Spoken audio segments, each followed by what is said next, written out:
Alright everyone, so it looks like we got the final specifications and we have some stuff on here that's actually surprising to me that we're going to be getting on the new Galaxy A14 5G. Now this news comes from gsmarena.com. If you guys would like to read this on your own time, I'll leave the link in the description down below, but I'm super excited about this. This came from CES today. So CES, obviously the Consumer Electronics Show in Vegas, didn't end up going this year. I will probably be going next year, but I had to deal with some stuff over here. So it says Samsung Galaxy A14 5G brings a full HD plus screen and a 13 megapixel selfie camera. Samsung went ahead and announced the Galaxy A14 5G, which frequented the rumor mill in the last few months.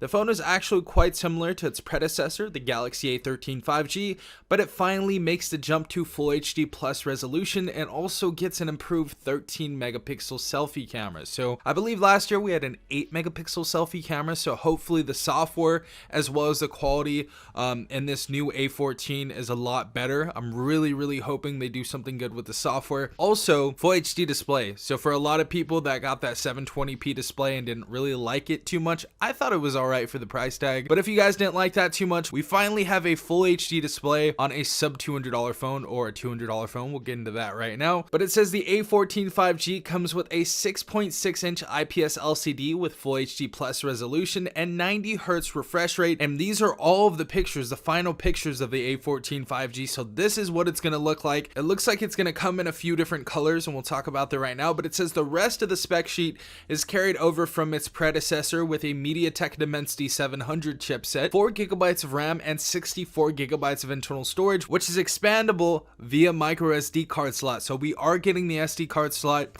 That's actually some really good news in 2023. I thought they were totally going to get rid of that. I'm hoping the same for the A54 and the A34. I hope they don't get rid of that because people love to expand their memory. It says the phone features a 50 megapixel main camera on the back alongside a 2 megapixel macro cam and a depth sensor. There's a 5000 mAh battery with 15 watt charging support, which is pretty decent. Definitely adequate for the price tag. And this is the A14 5G boots Android 13. So we're going to have Android 13 straight out of the box on here, so that's really good news. I was hoping they were going to release with that, with One UI 5, and comes in black, light green, dark red, and silver colors. And these are all the colors as you guys can see on the screen. These are what they're going to look like. I think they look pretty darn good, to be quite honest. Pricing in the US is set to $200 with open sales starting on January 12th. So it looks like our first phone from the A series is releasing this year on January 12th. So I'm hoping that the Galaxy A34 and A54 are going to release at the end of this month. I know they said February in a few other articles, but hopefully they drop at the end of this month because I heard from a bird or a lot of different people that the phones were going to be releasing at the end of this month. So hopefully that's true, and we have all of the new A series devices in our possession to review for you guys and go into depth on all of these. But nonetheless, super excited about all of these devices. Really like the new colors this year. I think they look really cool. The green looks really nice on here as well, and I think at a $200 price tag, this is actually a pretty decent buy. It looks like this is going to be a fully unlocked device. Obviously we're going to have NFC in this device as well, a 5000 mAh battery, expandable storage, 4GB of RAM. I know people don't like the Dimensity 700 or MediaTek processors in general, but I think MediaTek processors are actually pretty decent sometimes, especially at this price tag. I don't think you guys can complain. But nonetheless, we're going to check out this phone and we're going to see how good it is compared to the A13 5G.